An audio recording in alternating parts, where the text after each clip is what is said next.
Bonjour et bienvenue dans le podcast Toujours dans les bons coups. Un podcast qui parle sexe, sexualité et tout ce qui tourne autour. Avant de commencer l'épisode, nous souhaitons vous informer que ce podcast peut parler de sujets sensibles et que certains propos peuvent être durs, choquants, dépassés et que nous ne sommes pas toujours en accord avec ces derniers. Le sexe, c'est souvent cool, mais certaines expériences peuvent l'être beaucoup moins. Soyez attentifs, faites attention, protégez-vous et restez à l'écoute pour être toujours dans les bons coups.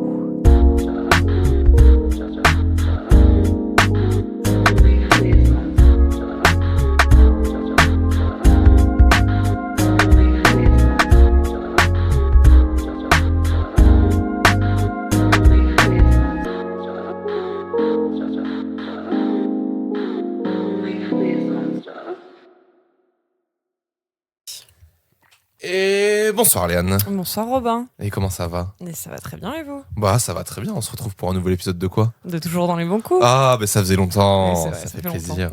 On dit ça dans tous les épisodes, c'est terrible. Bah parce qu'on est quand même pas très régulier. Non c'est sûr, mais là on prépare la suite. On Ouais. est content, ça va Ouais. être bien. On attaque Ça va être cette cool. saison 2, enfin on attaque cette saison 2, on a déjà attaqué mais... On s'y met un peu plus sérieusement quoi. Voilà, on reprend. On a C'est ça. fait une petite pause, enfin j'ai fait une petite pause. On reçoit Kylian aujourd'hui. Bah salut, Salut. vous Ça allez va. bien? Bah très bien, très Et toi? bien. Bon, très bien, toujours. Pas trop stressé de venir parler Ah. sexe? Pas du tout, bah encore moins avec toi. Ah ça c'est chouette. Et si Léane est là, je pense que genre il y a moyen de faire confiance, non, tu vois. moi je genre. suis une grosse connasse. Je Elle pose vraiment les questions hardcore, hein, je te promets. Je suis pressé de voir alors. Écoute, on va préciser de suite aussi Kylian qu'on se connaît parce que il y a moyen qu'il y ait peut-être des trucs qui fusent à tout moment, donc voilà. Écoute Kylian, on a une première question pour débuter. Ok. C'est quel est ton rapport au sexe de hier à aujourd'hui? Comment t'as évolué là-dessus? Ok. Ben, je pense avant, faut juste que je fasse une micro présentation pour que les gens comprennent. Tout à fait. Donc bah je m'appelle Kylian, j'ai 22 ans. Je suis étudiant dans la communication et photographe, bref, dans tout ça. Et ce qu'il faut savoir, c'est que je suis passé par plusieurs étapes au niveau de ma sexualité.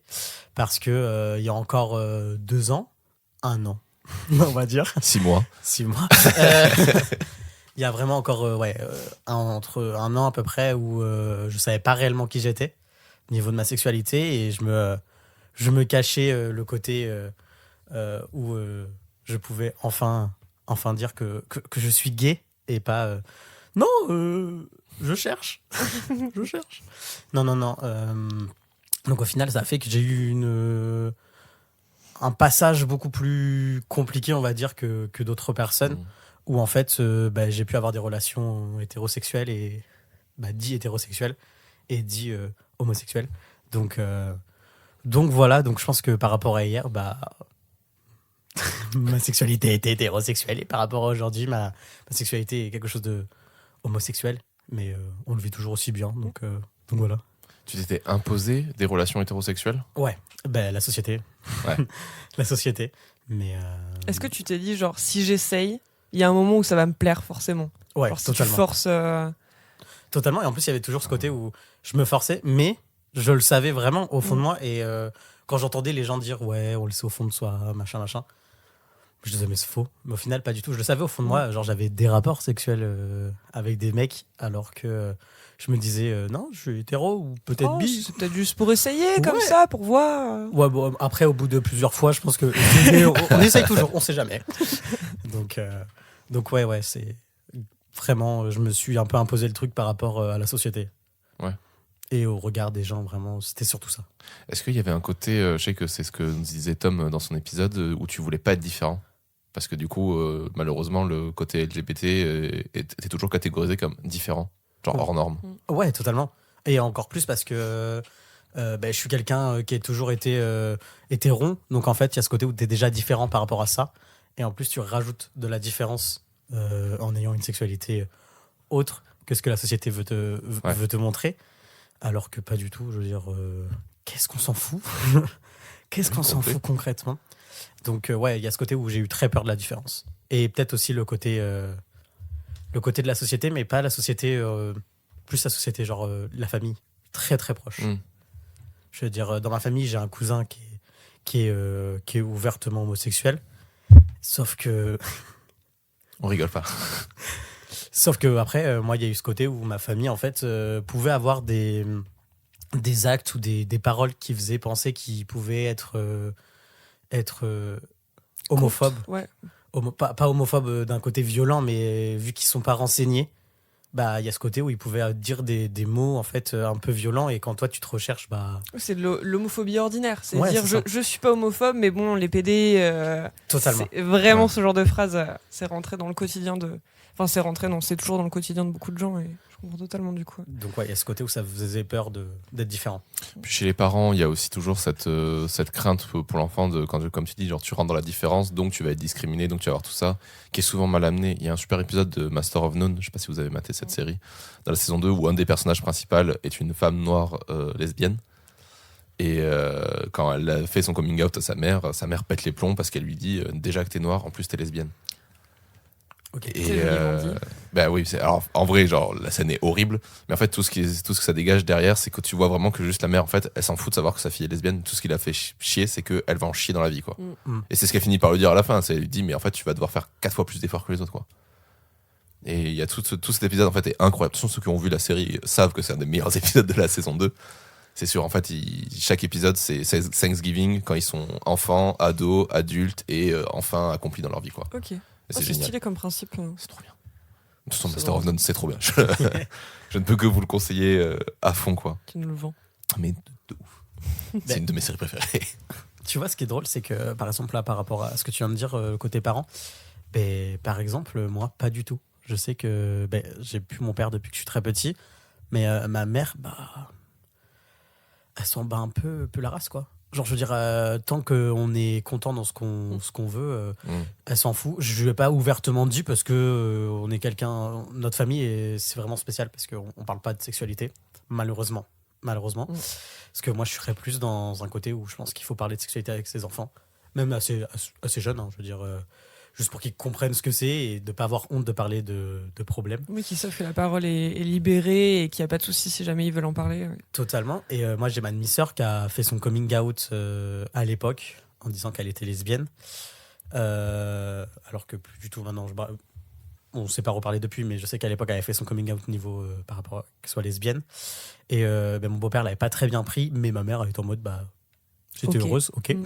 Oui, bah oui. Donc au final, moi je sais que par rapport à ça, les parents, genre pas du tout. Ça serait vraiment plus la famille un peu plus loin, peut-être les cousins, les cousines, les oncles, les frères, les sœurs, etc. Tu vois, qui pourraient plus parce que je suis plus proche d'eux aussi que de ma mère. Donc je pense qu'il y a aussi ce côté où c'est un peu plus compliqué. Mais t'as peur qu'il y ait un côté je leur ai menti, je leur ai caché quelque chose qui t'empêche de le dire, ou c'est vraiment que tu sens que eux ils ont vraiment une certaine forme d'animosité envers enfin un côté en fait un peu homophobe, quoi. Pas du tout le côté menti. Après, on m'a déjà posé la question, sauf que moi, quand on me l'a posé, je savais pas vraiment. C'est trop. Moi, quand on m'a posé ces questions, la question, genre, est-ce que il y aurait peut-être un garçon dans ta vie et pas une fille j'étais en mode, genre, non. Non, il y a personne. Déjà, il y avait personne à ce moment-là dans ma vie, donc. Et au final, ça a fait que je leur ai pas réellement menti, parce qu'à chaque fois qu'on a parlé de sexe ou quoi, genre, on parlait de sexe hétéro, donc j'ai eu des rapports sexuels hétéros, donc au final, je leur ai pas menti. J'ai pas parlé du côté que je pouvais être attiré par des garçons, et que c'est pas c'est que je suis attiré par des garçons, donc au final, ouais, il y a ce côté où je pense pas les avoir menti, mais plus parce que je veux me préserver aussi. Ouais. De ce côté-là. Et de toute façon, je veux dire, pour ceux qui n'étaient pas au courant dans ma famille, je pense qu'ils le sauront grâce à ce podcast au passage. Donc, Super. à un moment donné, donc ouais, à voir, je sais pas, je pense pas animal, genre le côté où ils se. Ouais, où ils rebutent ça. Ouais, non, mais comme on disait, c'est le côté un peu de l'homophobie Ordinaire. donc Mal informé, quoi. c'est ça. Oui, donc en gros, ça va être à toi de leur faire l'éducation là-dessus, et t'as peut-être aussi un peu la flemme. Ah, C'est Ouais. pas facile hein, d'éduquer les gens. Je sais que ça arrive beaucoup avec l'ancienne génération, les grands-parents, sur la sexualité, etc. C'est ça, en fait, ils sont pas forcément très sympas parce qu'ils sont pas informés. Et quand t'essayes, tu t'essayes de... Je parle pour rien dire. t'essayes d'enfoncer des barrages en fait qui sont construits depuis des années dès leur enfance, et il y a des trucs que tu peux pas défaire chez eux, et du coup leur faire ouvrir un peu les yeux sur la société qui est maintenant, c'est pas facile. Mais aussi il y a un décalage. Tu vois, moi je peux prendre l'exemple de mes grands-parents qui avaient des amis gays à l'époque. Et en fait, ils me disaient, non mais je comprends pas pourquoi aujourd'hui tout le monde se le revendique, le crie sur tous les toits, alors qu'à l'époque, nous, on côtoyait des gays, on n'a jamais cherché, on les a jamais rejetés, on n'a jamais machin. Et il y avait ce côté, en fait, c'était pour eux, en fait, ils le voient tellement comme des gens normaux, entre guillemets, qu'ils se disent, t'as pas besoin de te le revendiquer ou de le crier sur tous les toits, ou dès que tu rencontres, tu fais, ah bonjour, je m'appelle machin et je suis gay. Et ils trouvent qu'aujourd'hui, il y a un peu ça, et c'est vrai que la communauté LGBT s'impose de plus en plus, mais moi je trouve que ça va dans le bon sens, puisque c'est dans l'idée exactement de normaliser tout ça. Mais comme tu dis, genre, eux, ils ont ce barrage-là depuis des années, pour eux, les gays, c'était des gens qui se cachaient, donc, et puis en plus, on parle que des gays, pour le coup, donc c'est vrai que c'est là aujourd'hui, on peut voir des drag queens dans la rue, et moi je trouve ça incroyable. Je trouve ça très cool aussi. Totalement. Mais par rapport à ce que tu dis par rapport à tes grands-parents, moi je sais que j'ai ce côté-là, mais par rapport à mon frère, qui peut, par exemple, m'a déjà posé plein de questions parce qu'il sait que je suis beaucoup informé par rapport à la communauté et même par rapport à plein d'autres choses. Et il me pose souvent des questions en me disant mais pourquoi on entend tant parler que ça de la communauté LGBT? Et je lui ai expliqué que c'est aussi parce que cette communauté essaye de montrer que c'est pas parce que tu fais partie de la communauté LGBT que t'as pas le droit d'avoir tous les droits que tout le monde a. Je veux dire, ça a quand même fallu, je crois, 5 ans pour qu'on puisse donner notre sang, alors que le seul truc qu'il disait, c'était bah oui, mais bon, vous pouvez encore plus vous passer les maladies sexuellement transmissibles. Et bah ouais, mais sauf que moi, par exemple, vous nous posez la question de combien de rapports t'as eu avec combien de personnes différentes. Excuse-moi, mais genre même t'as beau être en relation longue avec quelqu'un, tu sais pas ce que lui fait en fait. C'est ça, ce que la personne fait. Totalement. Donc il y a eu ce côté où je pense que ça vient enfin de bouger. Puis tu dis 5 ans, c'est bien plus long que ça, parce qu'en fait ça a mis 5 ans de passer de les gays peuvent donner leur sang sous condition à aujourd'hui. C'était 1 ou 2 ans d'abstinence, je crois. 1 an d'abstinence, ouais. Ouais, c'était 1 an d'abstinence pour pouvoir le donner. 1 an d'abstinence pour pouvoir le donner, et jusqu'à aujourd'hui, il faudrait que je regarde, mais où je crois qu'on est sur des règles plus tranquilles, des règles qui existent toujours malheureusement, mais qui sont déjà plus. Les règles sont très très tranquilles, parce que j'avais regardé, mais c'est passé là, au moment où on enregistre. Ouais. C'était il y a quelques mois, je crois. Ouais, c'était il y a quelques mois, et je crois que maintenant c'est vraiment beaucoup plus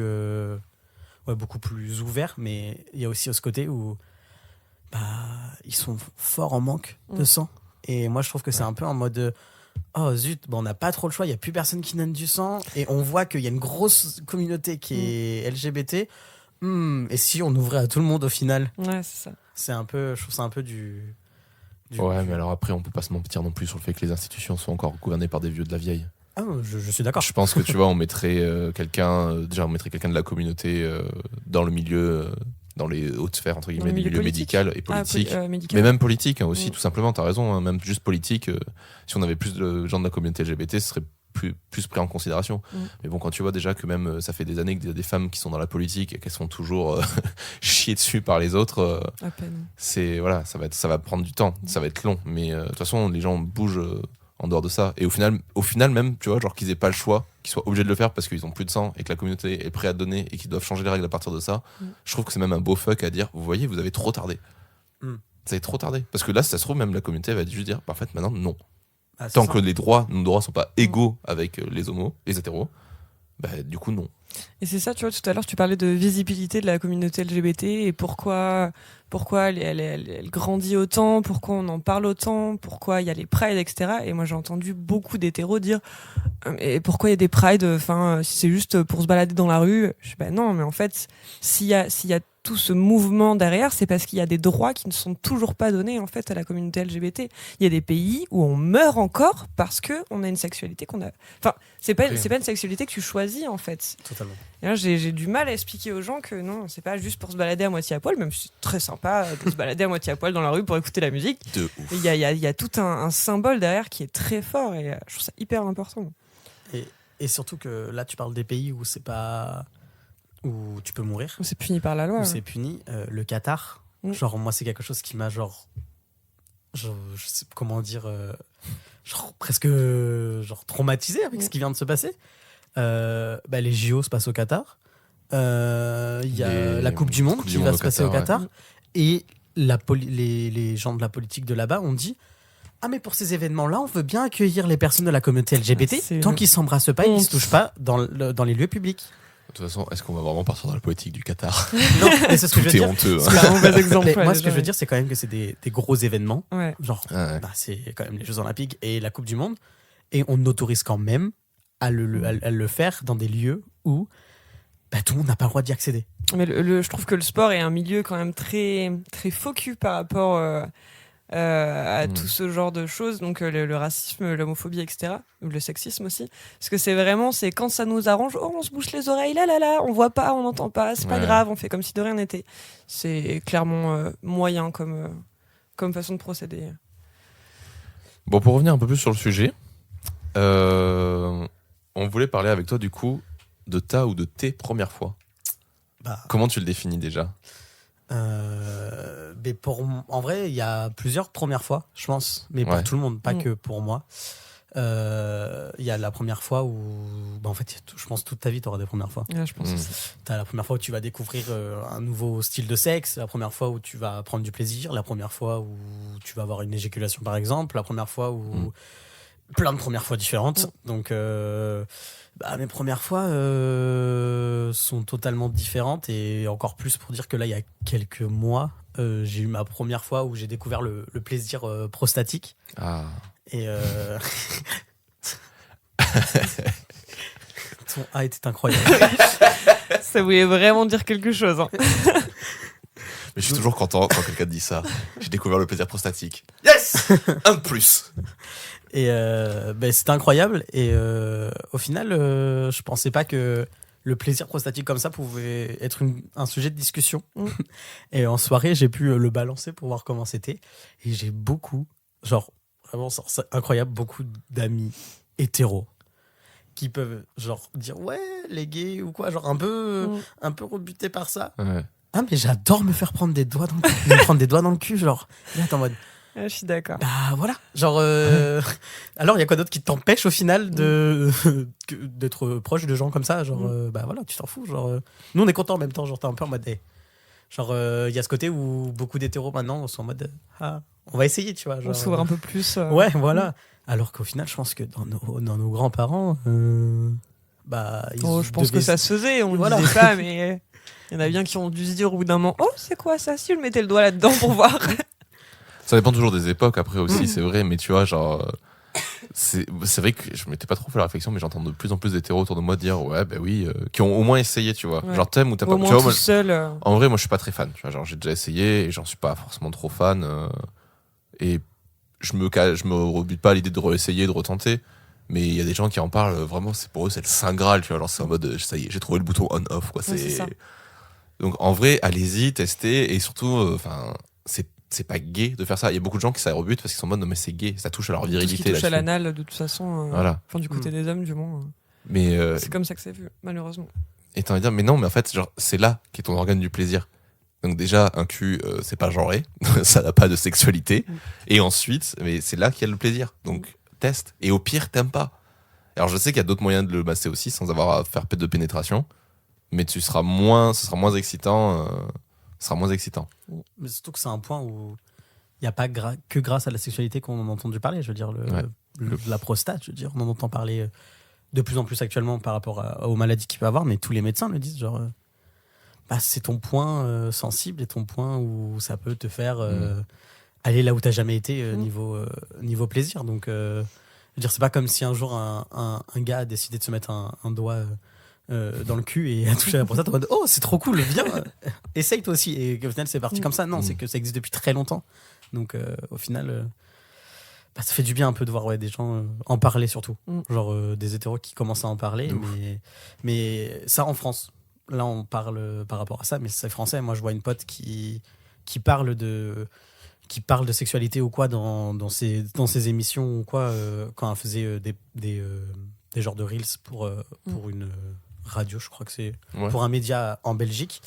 Et en fait, elle vient, sa famille qui vient du Sénégal, etc. Et en fait, elle s'est fait démonter sur les réseaux. Elle a partagé la vidéo parce que c'est son travail et qu'elle aime ça. Et elle s'est fait démonter par toute sa famille de là-bas parce que non, les mecs, ils ont pas à faire ça. Genre ce côté où, genre, mais d'où ça va toucher à ta Très virilité. conservateur de penser comme ça. Ouais, et t'as l'impression que presque si tu te mets un doigt dans le cul, t'es plus viril. Complet. Non. Mais déjà, juste, qu'est-ce que la virilité? Est-ce qu'on a vraiment besoin d'être viril? Tu vois, c'est ça le truc. En fait, il faut prendre le problème du début et commencer à démonter tout ça du début. Juste. Totalement. En fait, c'est tout con, hein, mais je l'ai fini, du coup. Le livre de Ben Nevers, sur Je ne suis pas viril. Et bon, alerte spoiler pour ceux qui ne veulent pas le savoir, je vais spoiler à la fin. À la fin, il dit « Oui, je suis viril ». Et en fait, il dit un truc qui est très juste, c'est qu'il faut redéfinir les codes de la virilité. Totalement. C'est-à-dire que la virilité, c'est pas l'hétérosexualité déjà. Genre Totalement. la virilité, enfin moi, il y a des gens, il y a des hommes et des femmes que je trouve virils. Voilà, et c'est pas l'hétérosexualité, c'est pas le fait d'avoir Non. des gros muscles, c'est pas le fait d'avoir de la barbe, c'est pas parce que tu transpires les hormones, la testostérone que tu es viril en fait. Exactement. Ça s'appelle faire du sport, c'est tout.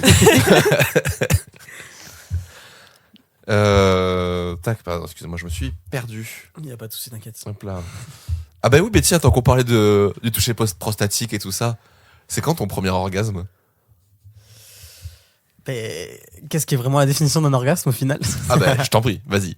Par rapport à ce que moi je pense, déjà c'est prendre un plaisir incroyable. Et Ouais. tu peux, parce que beaucoup ne pensent pas en fait, mais tu peux avoir un orgasme sans éjaculation et l'inverse. Tu peux avoir une éjaculation sans orgasme. Donc au final, je pense que vraiment la première fois que j'ai pris un vrai orgasme, que j'ai découvert ce qu'était l'orgasme, c'était vraiment il y a quelques mois quand j'ai découvert ma prostate. Et parce que aussi avec la personne avec qui il y a eu rapport, il y a eu ce côté où c'était beaucoup plus sain et pas juste on baise. Voilà. Donc au final, ouais, je pense qu'il y a ça, c'est un mood qui fait que tu peux avoir un orgasme, je pense. Il y a tout un contexte derrière. Totalement. Donc je sais même plus c'était quoi ta question, mais je crois que c'était ça. C'est quand ton premier orgasme? C'était ça. C'était il y a quelques mois. Il y a quelques mois quand j'ai découvert ma sexualité vraiment à 100% et que j'ai découvert tous ces plaisirs. Ça t'a pas gêné de découvrir ça, entre guillemets, tard? Parce que c'est vrai qu'on n'a pas du tout discuté, c'est les questions d'après, mais quand est-ce que tu découvres la sexualité en fait? Oh, quand est-ce que je découvre la sexualité? Je pense que j'ai découvert la sexualité jeune, parce que j'ai un grand frère, que j'ai une grande sœur, que j'étais très proche de mes cousins et cousines, et que je savais que, de toute façon, à un moment donné, je pense que je devais être en CM1, non, CE2, je pense. Où je savais qu'il fallait avoir rapport sexuel pour avoir un enfant. Ah ouais, c'est arrivé tôt toi aussi. Ouais, assez tôt. Et en fait, au final, ça a donné que j'ai découvert un peu par moi-même le côté où t'as le zizi qui devient tout dur. Tu fais pourquoi? Pourquoi? Et au final, après, tu découvres par rapport aussi à Internet. Je fais partie de cette génération où j'ai grandi avec Internet. Genre, je suis né, Internet était déjà là presque. Ouais, Donc au final, on a grandi avec un ordinateur entre les mains, plus qu'un smartphone, parce que vraiment, ça arrivait beaucoup plus tard. Dans les maisons de tout le monde, je veux dire. Donc au final, juste regarder sur Internet, même poser des questions avec ses amis à l'école. Ça a donné que... il y a un peu ce concours de beats un peu à l'école de moi je me suis déjà masturbé, moi j'ai déjà éjaculé, et là t'es en mode Moi je l'ai pas fait. c'est quoi ça? Vous me parlez d'un truc que je ne connais pas. Donc il y a ce côté où je pense que j'ai découvert aussi le côté où se masturber assez tard, contrairement au fait que tu peux avoir un rapport sexuel. Parce que pour moi il y avait vraiment juste pénétration pour avoir un enfant, et que c'était le seul truc pour genre avoir un enfant. Genre il n'y avait pas ce côté plaisir, tu vois, je savais pas. Ouais, complet. Donc au final, ça a donné que je pense que genre le côté masturbation, etc. Je crois que c'est la suite, mais je suis pas sûr. Je l'ai découvert beaucoup plus tard également. Je pense que je devais être en CM2, 6e même. Oh, c'est pas beaucoup en plus vrai, tard. c'est quand même tôt. Hein. C'est quand même tôt, mais il y avait ce côté où je dis tard parce qu'il y avait quand même toujours ces discussions où je me suis déjà masturbé. Pas avec ces termes-là, hein, mais si on connaît bien les termes de je me suis déjà branlé. Et c'est quoi ça? Tu me parles de quoi? Et au final, tout le monde en parlait, mais au final, je pense que personne ne le faisait. Je veux dire, Parce que déjà, quand on parle en CM2 6e, en fait, ton corps est pas assez mature pour pouvoir ne serait-ce qu'éjaculer. Donc, Mais c'est ça. t'as pas envie de faire toucher, je pense, mais t'as pas forcément ce plaisir. Après, je sais pas, je suis pas un homme, mais Je peux te dire que c'est vrai. chez une fille, c'est totalement différent. Parce que quand tu commences à le faire, même très tôt, en fait, tu peux avoir du plaisir très tôt et comprendre que ça te donne du plaisir et comment le faire après. Mais parce qu'en moyenne, votre je sais plus le mot, puberté Elle se fait plus tôt. commence plus tôt aussi. Je Mais pense même avant la puberté. Hein. Ah ouais, quand t'es même une avant. petite fille, ouais, que tu te frottes un peu sur le bord de ton lit et que tu fais oh c'est sympa. Tu sais pas forcément que c'est de la sexualité, mais tu te rends compte que ça te fait du bien. Donc, bon, après, tu testes des choses, tu vois. Mais j'avais vu une étude par rapport à ce que tu dis là, les enfants qui se frottent, etc. Très bizarre de dire ça. mais j'ai eu ce côté où je me suis un peu renseigné sur la parentalité. Je suis pas prêt d'être papa ou quoi, hein, genre pas du tout. Mais j'aime bien me renseigner sur plein de sujets. Et là, je m'étais renseigné sur ça. Et en fait, j'ai vu qu'il y avait beaucoup de parents qui enlevaient par exemple les jouets ou les trucs du genre dès que l'enfant commençait, même très très très petit, hein, un bébé qui commence à se retourner ou quoi, il va avoir peut-être ce réflexe ou cette découverte de se frotter avec un jouet, etc. Et c'est totalement normal dans le développement de l'enfant. Ouais, c'est ça. Et au final, il y avait plein de parents qui enlevaient les jouets dès qu'ils voyaient qu'ils se frottaient ou quoi, alors que non. Oui, c'est très simple. C'est de la découverte de son corps tout seul. Tu vois comment ça marche, tu vois comment ça évolue et tout. C'est très bien. Et je pense qu'il y a ce côté où peut-être que là, la mentalité des gens qui commencent à être parents, qui sont un peu dans nos générations, s'informent beaucoup plus que nos parents et nos arrière-grands-parents. Non, ouais, nos grands-parents plutôt. Donc au final, il y a ce côté où peut-être que d'ici 10 ans, les gens qui vont potentiellement être autour de ce micro vont dire que ils ont découvert leur sexualité hyper tôt parce que les parents n'ont pas genre enlevé des trucs. Je croise les doigts.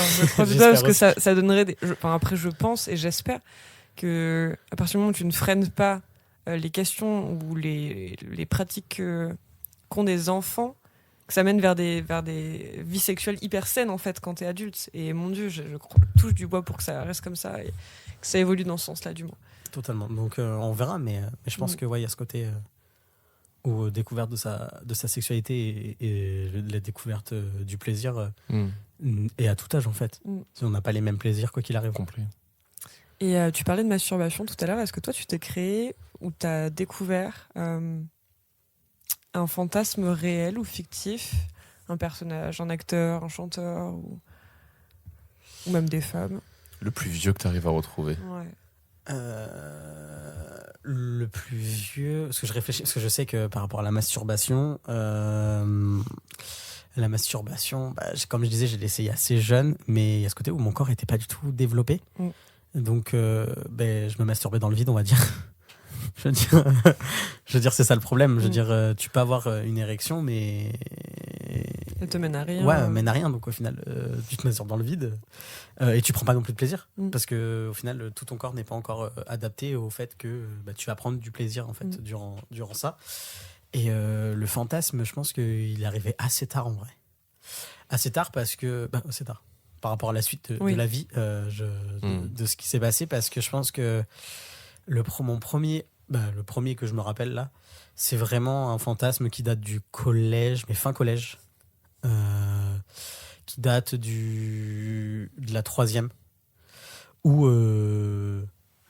j'ai eu un rapport sexuel avec quelqu'un et en fait ça a donné qu'après en fait j'avais pris du plaisir, donc je continue en fait, je me rappelais un peu de ce qui s'était passé, je remettais un peu un contexte, etc. autour de ça, et donc il y avait ce côté fantasme pendant que moi je me masturbais tout seul. Ok. Voilà.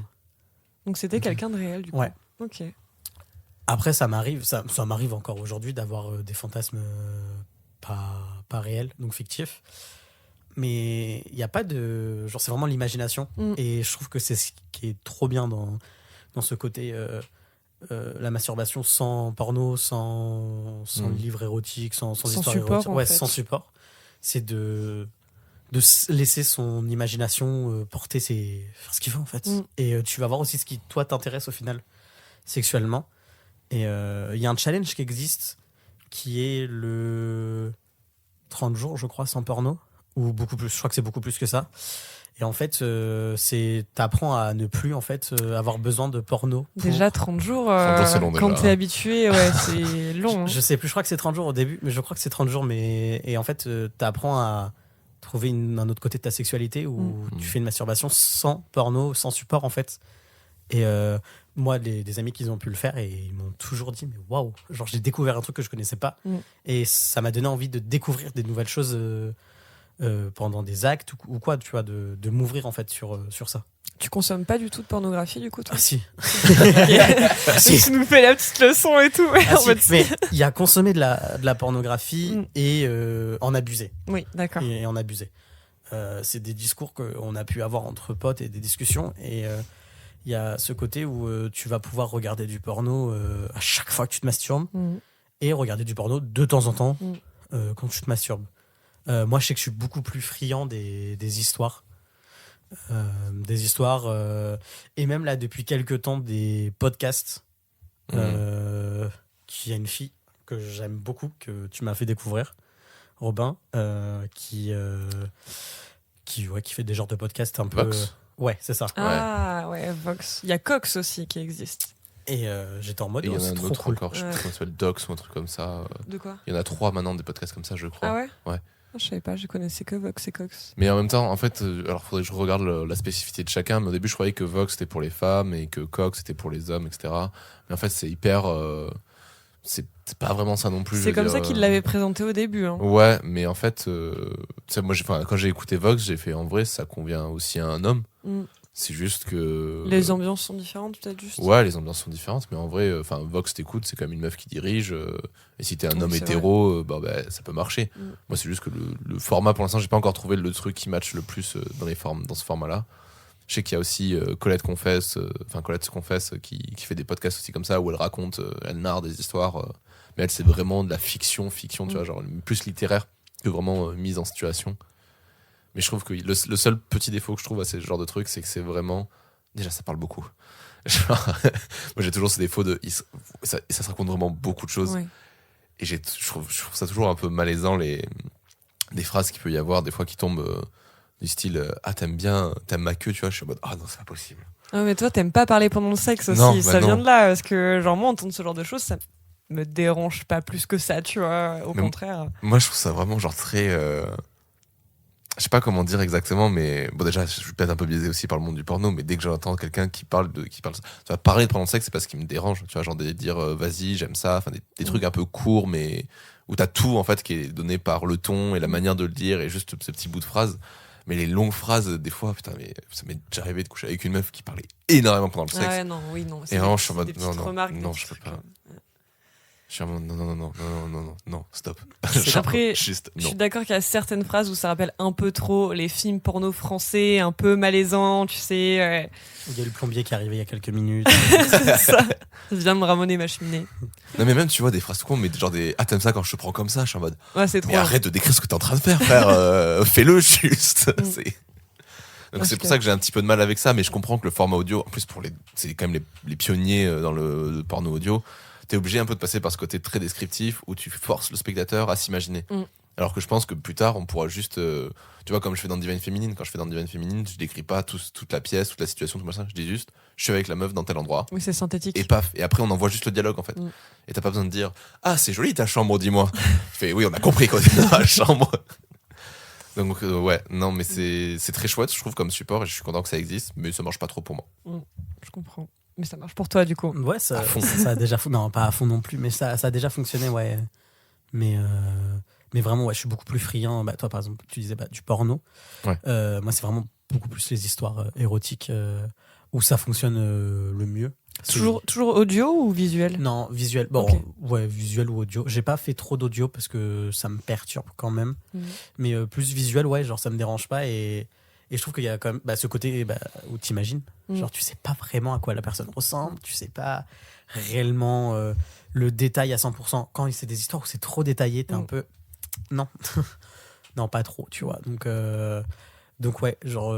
Mais je consomme un peu de tout, on va dire. Et Twitter est mon ami pour ça. Parce qu'il y a du porno sur Twitter? Ah bah bien sûr. Ah, mais je savais pas, moi. Twitter, c'est le réseau social sur lequel il n'y a aucune... Tu veux que je t'ouvre mon Twitter pour comprendre? J'ai très envie que tu le fasses du coup. Mais en fait, vraiment, Twitter, moi quand j'ai découvert ça aussi, vraiment, genre tu as des messages de politique, t'as des vannes, et d'un coup t'as un énorme boule qui se fait prendre dans le Mais il n'y a pas du tout de censure comme sur Insta. Alors il y en a un ou- petit peu plus maintenant, mais en fait la seule censure qu'il y a, c'est il faut que t'aies créé un compte. C'est pas une censure du coup. Donc en fait c'est pas une censure. Mais en fait avant tu pouvais aller sur Twitter sans te connecter et aller voir les comptes porno. Il est déjà tombé direct sur un truc en ouvrant son Twitter. Mais je savais pas du tout qu'il y avait du porno sur Twitter. Et là, et voilà, là, j'allais dire, il y a que des images, mais voilà, il y a des vidéos aussi. Mais oui. Ok, ah ouais, c'est le nouveau Tumblr quoi. Mais en Parce fait que moi je regardais du porno sur Tumblr. ouais, mais c'est ça. Mais en fait, c'est que Twitter, c'est vraiment hyper démocratisé. Parce qu'après, t'as Reddit, t'as 9gag, t'as tous ces trucs où tu peux trouver v'là le porno. Mais en fait, même eux sont plus dans la censure, entre guillemets, au moins dans la protection d'image, en mettant des filtres, en mettant des trucs comme ça. Twitter, vraiment, je te jure, des fois, je suis passé, j'ai fait. T'as aussi la violence, mais le sexe qui passe, mais tranquille. Ah, je pensais vraiment qu'il y avait un minimum de censure Pas du tout. Et c'est un peu le problème aussi, Twitter. Je veux dire, oui. Il y a ce côté. T'es en train de dire que Twitter est problématique? Non, je dirais ça. mais ouais, et en plus, je veux dire, c'est assez drôle. Ça fait très peu de temps que j'ai découvert Twitter. Que j'ai Twitter plutôt dans mon téléphone, parce qu'on l'a tous découvert. Parce qu'il y a du harcèlement dessus, on va pas se mentir. Hein. Toujours refusé de le télécharger pour ça, c'est ça. Moi aussi, et au final, je me suis mis dessus pour X ou Y raison, je sais même plus pourquoi, et au final, dans mon feed, j'ai eu genre 2-3 personnes, parce qu'en gros, l'algorithme Twitter est un peu bizarre. Oui, alors il a été transformé il y a pas longtemps, et en fait t'as 2 modes maintenant, c'est comme Insta, t'as 2 modes, où t'as le mode feed où t'as les trucs que t'as aimés et les mecs que tu suis vraiment. Ouais, c'est ça. Et par exemple, on va dire, moi je suis Robin sur Twitter, on va dire, et ben si lui il va liker quelque chose, ben moi dans mon feed je vais l'avoir. D'accord. Genre liké par Robin, et là t'es en mode. Oui, à la Facebook quoi. Ouais, sauf que c'est pire. Genre tout ce qu'il va liker, je vais tout avoir par exemple. Et là t'es en mode. Oui, bah ça va, je partage des trucs cool, calme-toi. Mais. Beaucoup de politique en ce moment, j'avoue, sur mon Twitter. Bravo. Et en fait, ça fait que par exemple, il y a des choses que t'as pas spécialement envie de voir, et c'est comme ça que j'ai découvert qu'il y avait du sexe sur Twitter. Pas parce que Robin a liké un truc, mais. On le connaît quand même. Hein. J'essaye d'éviter en vrai, parce que vu qu'il y a aussi tout le côté professionnel, je me dis si d'un si coup il y a tout un le porn monde te qui voit. passe. Donc, mais ce qui est assez drôle, c'est que j'ai 2 Twitter. Oui, mais il faut que je fasse ça aussi. J'en ai un où il y a que du cul dessus, et l'autre où c'est que un truc un peu plus pro. Ok.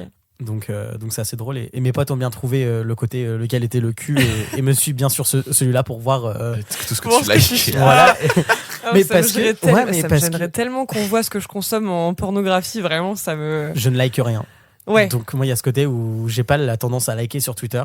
À part sur mon autre compte où c'est vraiment des discussions ou quoi, mais sur le Twitter où il y a du cul, du porno ou quoi, je like rien, mais en fait je m'abonne souvent à des comptes, donc au final il y a de tout, et au final mes potes savent que s'ils veulent, mes potes hétéros, meufs qui veulent avoir des beaux mecs ou des trucs du genre, on va aller sur Twitter de Kylian et on va voir dans les derniers abonnements, et on va trouver ce qu'il faut. Ok, je note. Il y a des meufs hétéros qui matent du porno gay masculin. Oui. Ah ouais. Ah bah oui, ouais. mais toi aussi, c'est vrai. Ouais, mais moi j'ai des potes toi aussi, c'est vrai. Bah, tu fais que nous dire, oh, la scène dans Sense8. Bah oui, elle est incroyable. C'est à partir de Sense8 que j'ai commencé à comprendre que le porno gay ça m'excitait. Moi je trouve ça vraiment cool. Ouais, et j'ai beaucoup de potes meufs qui. Ah ouais, qui consomment du. Ouais, et j'étais comme toi, moi j'étais en mode ça doit pas beaucoup exister, il doit y en avoir, tu vois. Mais au final, j'en ai pas mal qui regardent, mais aussi parce qu'il y a ce côté où ils veulent un peu s'informer aussi de comment ça se passe et tout. Donc, parce qu'il y a toujours ce côté où parler de la sexualité peut être toujours même s'il y a de moins en moins de difficultés, mais quand tu rentres dans les détails et tout, beaucoup peuvent être un peu plus gênés, donc ouais, mais moi ouais, je sais pas, mes potes par exemple qui me suivent sur mon compte Twitter où il y a du cul, ouais, il y a du je suis pas, voire très peu de comptes hétéros quoi, donc ouais. Et ce qui est incroyable parce que je peux prendre du plaisir en regardant du porno hétéro. Ouais. Okay. Alors que moi j'en connais, genre ils sont en mode, mais à la vue d'une vulve, ouais, j'en connais comme ça aussi, genre ils trouvent ça vraiment dégueulasse. Ouais, alors que je suis en mode non, genre moi ça me dérange pas, je trouve ça beau aussi, je veux dire il y a ça t'excite pas forcément, mais ça te dérange pas. Ouais. Donc il y a aussi ce côté où peut-être que genre il y a quelques années je me disais hétéro, je me dis gay, peut-être que au final on verra dans le futur. Mais oui. On verra dans le futur. Tu te fermes pas de porte. Pas du tout.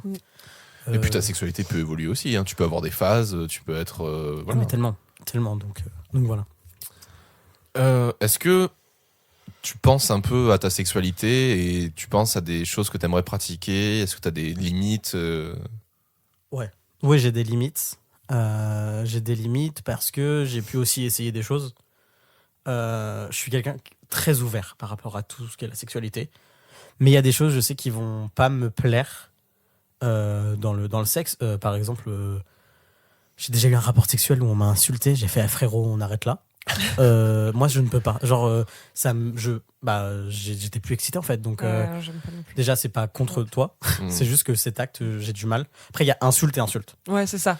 Il y a genre, je sais pas, mais je sais pas, ouais, une grosse insulte ou genre juste des, par exemple, ce qui va pas être dérangeant, ça peut être des, je sais pas. Genre, j'ai pas d'idée là en tête, c'est incroyable. Oui, mais alors j'ai plus d'idées pour les femmes, mais pas pour les hommes. Mais c'est juste salope et espèce de grosse chienne, tu vois. Genre. Voilà. Putain, c'est vraiment les deux qui me sont venus aussi. Il y a vraiment un espace entre les deux qui est quand même. Ouais. Et ce qui est ouf, c'est que avant que je découvre vraiment une bonne sexualité, beaucoup de rapports que j'ai pu avoir, les garçons mettaient les insultes au féminin en mode ah t'aimes ça salope, et là t'es en mode non. Je suis un homme. non. Et dans la communauté gay, il y a beaucoup de on connaît tous l'application Grindr. Mhm. Je sais pas si on dit Grindr ou Grindr. Juste gros. Juste gros. Et il y a beaucoup de personnes, par exemple, dans les descriptions, pour ceux qui ont déjà utilisé l'application, envie de défoncer une chatte. Bah, t'es pas sur la bonne Pourquoi t'es là, application. du coup En fait, c'est parce qu'ils appellent le cul une chatte. Voilà. C'est bizarre cette féminisation. Ouais. Et je trouve ça insupportable parce que non, genre, c'est pas la même chose. C'est pas le même plaisir. Et je pense que quelqu'un qui est bisexuel, par exemple, peut plus en parler, tu vois. Ce côté où avoir un rapport avec un homme qu'avec une femme, c'est pas la même chose. Non, c'est pas la même chose du tout. Donc, c'est pas les mêmes pratiques, c'est pas la même ambiance. Je sais pas, c'est ouais. Donc ce côté où ouais, j'ai des limites. Tout ce qui va être le bondage ou quoi, je sais que actuellement c'est pas mon délire. Peut-être que plus tard ça pourrait l'être. Je sais pas, je suis pas fermé comme je disais tout à l'heure. Ouais. Donc mais juste actuellement je sais que c'est pas mon délire et les choses hard. Ouais, t'es pas dans le BDSM. Non, actuellement je suis vraiment dans le soft.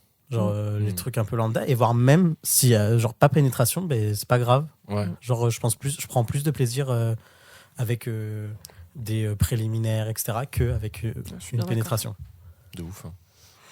C'est marrant, tu disais ça, je me suis posé la question du coup et vraiment moi je me rends compte que tout ce qui est un peu violent entre guillemets, je suis pas du tout à l'aise avec. Genre je sais que j'ai un côté très en tout cas dans l'amour très romantique. Très vanille. Dans le sexe un peu plus vanille, mais il y a quand même le côté un peu performance, truc comme ça qui peut m'exciter aussi, tu vois. Genre le fait de me dire là dans cette position on va prendre du plaisir et on va aller à cette vitesse là et tout. Je sais que des fois il y a beaucoup de gens qui essaient de me tirer vers le slow sex et je sais pas mais non moi j'aime bien quand ça va vite, quand c'est un peu sauvage mais sans être agressif et qu'on a commencé à me parler de certains trucs, tu vois, ne serait-ce que la strangulation. Je suis pas du tout à l'aise avec ça. Ah, je suis pas. Je peux comprendre, mais je suis pas fan. Genre, moi, j'aime pas manquer d'air. Rien que porter un col roulé, pour moi, c'est déjà trop, tu vois. Ok, ouais. C'est quand même bien pratique. Hein. Ben, ce qui est ouf, parce que pour moi, tu vois, genre, je le prends. Genre, il y a strangulation et strangulation, déjà. Bien sûr. Moi, je sais que quelqu'un qui va pouvoir, genre, m'attraper par le cou sans m'étrangler, bien sûr, parce qu'on va se calmer. Juste ce côté où, genre, un peu en prise. Oui, ça, je suis d'accord, par contre. Excuse-moi, mais me fais pas ça. Hein. Parce que ça peut vite partir en plan cul direct, là. Hein, genre, ok. Genre, donc, à mes agresseurs, ne m'attrapez pas par le cou. Parce que je vais aimer ça. Je le dis.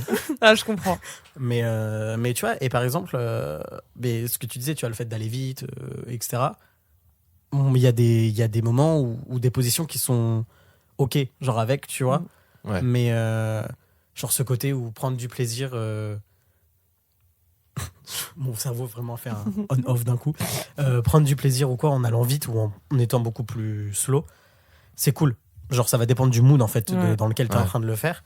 Mais ce côté où se faire attraper, avoir un peu plus le côté dominant. Côté bestial. Ouais, mais sans être dans le trop et dans la violence.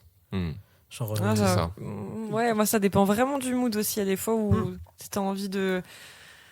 Moi j'aime bien le slow sex, tu vois. Ouais. Mais pour autant, j'aime bien quand c'est un peu violent aussi. Donc ça dépend vraiment du mood dans lequel t'es et après de comment tu vis ta relation avec ton partenaire aussi. Parce qu'il y a des partenaires avec qui je pratiquais vraiment genre du sexe un peu bestial, genre vraiment que ça, et d'autres avec qui c'était un peu plus doux, ou alors on prenait plus le temps, on discutait un peu, et voilà, ça dépend totalement de ta sexualité après. Non, ça va dépendre et du moment surtout.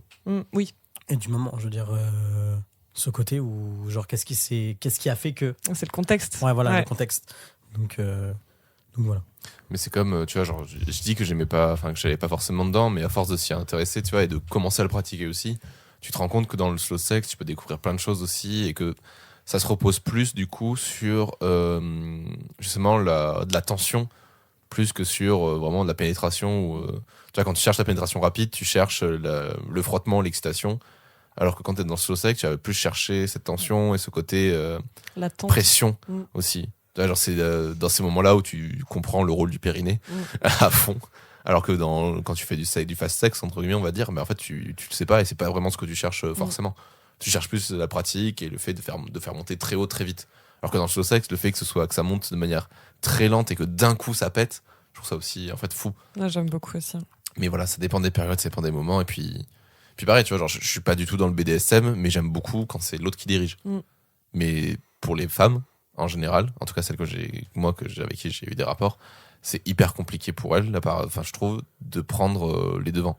T'as tellement un peu, je trouve, cette injonction de c'est l'homme qui dirige. Ça dépend. Ça dépend. Et je pense que ça va dépendre aussi avec l'âge. Ça dépend du partenaire surtout. Mais je trouve que, par exemple, dans la vingtaine, en tout cas dans ma vingtaine à moi, je trouve que les femmes avaient beaucoup plus de difficultés à prendre les devants. Je comprends. Ça m'est déjà arrivé, hein, mais ça arrive encore des fois, et c'est chouette. Mais c'est vrai que je trouve que c'est un peu plus rare. Et je demande pas forcément, tu vois, de partir dans des grands délires BDSM, mais juste, tu vois, genre juste, c'est toi qui dirige. Ouais, c'est ça. Mais est-ce que genre, parce que pour moi, c'est genre le côté genre où la femme va prendre le côté plus dominant. Pour moi, c'est pas du BDSM. Non. Mais tu vois, genre, il y a par exemple, je sais que j'en ai déjà parlé avec des amis, où ce côté où il n'y a pas de juste milieu entre les deux. Genre, il y a des potes, par exemple, je sais qu'ils aiment bien être dominantes, mais genre, dominante. Genre. À donner des ordres, ouais, et des trucs comme ça. Et il y a ce côté où ils aiment bien être dominés, mais genre, il n'y a pas le juste milieu. Et t'es en mode, ouais, t'as pas le. T'as pas le lead à deux, quoi. Ouais. Et genre, au final, je peux comprendre peut-être qu'il y a aussi ça que beaucoup de femmes ont, mais pas côté où ils veulent être dominantes, mais ce côté où, s'ils sont dominantes, ils ont peut-être peur d'aller dans ce côté-là. Genre, vraiment à donner des gros ordres d'un coup. Un peu cru. Ouais. Je pense qu'il y a peut-être ce côté aussi où ils sont peut-être en mode, oh, on va peut-être pas le faire parce que peut-être que je vais donner des ordres, ça va pas plaire. Ou... Voilà. Après, il suffit d'en parler avec son partenaire, je pense. À partir du moment où tu es avec un partenaire de confiance et que tu dis, genre, voilà, moi j'aimerais bien tester ça, est-ce que ça te plaît? Consentement mutuel, le monde est parfait, les petits poneys. Totalement. Et est-ce que toi, tu dirais que tu aimes le sexe? Oui. C'est bien. Oui, j'aime le sexe. J'aime le sexe et je comprends les gens qui n'aiment pas ça. Ouais, par contre, ouais. J'en côtoie. Depuis peu, parce que pour moi, ça n'existait pas avant. Mais je peux comprendre totalement, parce qu'on peut tous aimer quelque chose et tous ne pas aimer quelque chose. C'est hyper violent le sexe, ça prend dans ton intimité et tout. Moi, totalement. C'est un goût particulier. Hein. Je savais pas quoi répondre à son truc. Oui. D'accord. Ok. Allez. Si tu te dis. Excusez-moi, non mais j'avais un comparatif avec il y a certains rhums, tu vois, t'en aimes certains, t'en aimes pas d'autres. Bon ben voilà, ça a des goûts différents. Bah oui. Là, je comprends les gens qui aiment pas du tout ça, peu importe le partenaire, parce que vraiment c'est hyper intrusif. Faut laisser quelqu'un rentrer totalement dans ton intimité et je comprends que ça peut être rebutant. Ouais, complet.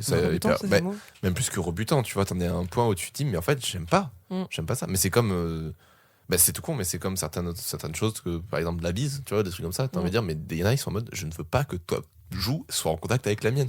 Mais tu peux me dire bonjour autrement, tu vois, genre, il y a d'autres trucs. Et même des fois, des nains, ils sont en mode, mais j'ai pas envie de dire bonjour, tu vois. Ouais, totalement. J'aime pas ça. Et ce qui est ouf, là, avec le confinement, par exemple, c'est qu'on a arrêté de faire la bise. Non.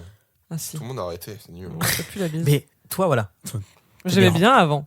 Mais ça me dérangeait pas de faire la bise, mais j'ai découvert que, punaise, ça m'arrange de plus faire la bise. Ouais. Et par exemple, j'ai refait des événements, là, dont un hier, où j'ai pas revu de gens depuis la fin du confinement, et ils sont de suite venus me voir en voulant faire la bise. Moi, j'ai tordu mon bras en mode, waouh, Ouais. Genre, j'ai mon intimité, genre maintenant, genre, je l'ai découvert et je veux la garder.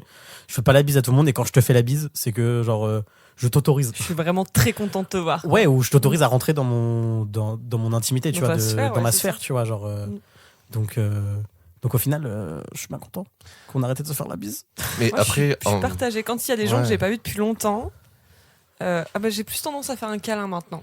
Oui. Ouais. À l'américaine. Un hug du coup. Je suis d'accord. Mais c'est surtout que maintenant, je trouve que t'as ce moment gênant entre on se fait la bise, on check. Ouais, c'est un truc que j'aime pas du tout, ça met toujours hyper mal à l'aise. Donc là, je fais salut, ouais, super, allez. On passe ce moment, c'est très gênant. moi, tu vois, c'est l'inverse, le fait d'avoir été confiné et de se retrouver à plus voir personne. Mais tu vois, avec les potes en campagne, on n'a jamais arrêté de faire la bise. Parce qu'en fait, on est en mode, mais c'est comme ça qu'on s'est toujours parlé, qu'on s'est toujours rencontré. Alors en général, je trouve qu'on fait plus souvent maintenant la bise en partant que quand on se rencontre. Tu vois, genre quand on se dit au revoir, Bon, allez, je te y fais va. un petit bisou. Petit bisou, petit machin, petite marque d'affection avant de partir. Alors que maintenant, c'est vrai qu'en arrivant, enfin, plus personne, vraiment tout le monde. Vraiment, je me rends compte, mais je suis vraiment le seul avec mes potes. On est en mode, nous, on continue à se faire la bise. C'est encore plus proche, encore plus des câlins et tout quand on se fait la bise. Ça dure 15 ans en plus, du coup, Vous êtes maintenant des qu'on se dit bonjour. boomers. Mais non, mais c'est pas ça, je sais pas. En plus, il y a vraiment tous les âges, tu vois. C'est vraiment genre, je sais pas, je pense que nous, ça nous a vraiment fait du mal, le confinement. Et le fait de plus voir personne et de plus avoir de contact avec les gens. Mais j'imagine même pas, parce que moi encore ça va, je touche du bois, j'étais en couple, tu vois, donc j'ai passé 3 confinements pas tout seul. Mais les gens qui étaient tout seuls là pendant 1 an et demi, quel enfer. Et tu perds tout, si t'aimes le contact physique, mais tu passes ton temps à le perdre. Et maintenant, quand tu veux dire bonjour aux gens, les gens sont en mode salut, hein. Et Non, prends-moi dans tes bras, j'en ai ouais, besoin. c'est ça, s'il te plaît, embrasse-moi juste 2 secondes. Donc bon, je comprends. Je comprends aussi. Hein, qu'il y en a, Mais je comprends aussi, vraiment, genre, je comprends que les gens, ils en aient plus envie. Et même il y a des fois, je suis en mode, moi aussi, ça m'arrange. Tu vois, dans le milieu professionnel, merci qu'on se fasse plus la bise, les serrages de main, les machins, putain. Je me rappelle pas si on se faisait la bise moi avec mes collègues avant, mais. Mais je le fais avec des collègues à qui je suis proche.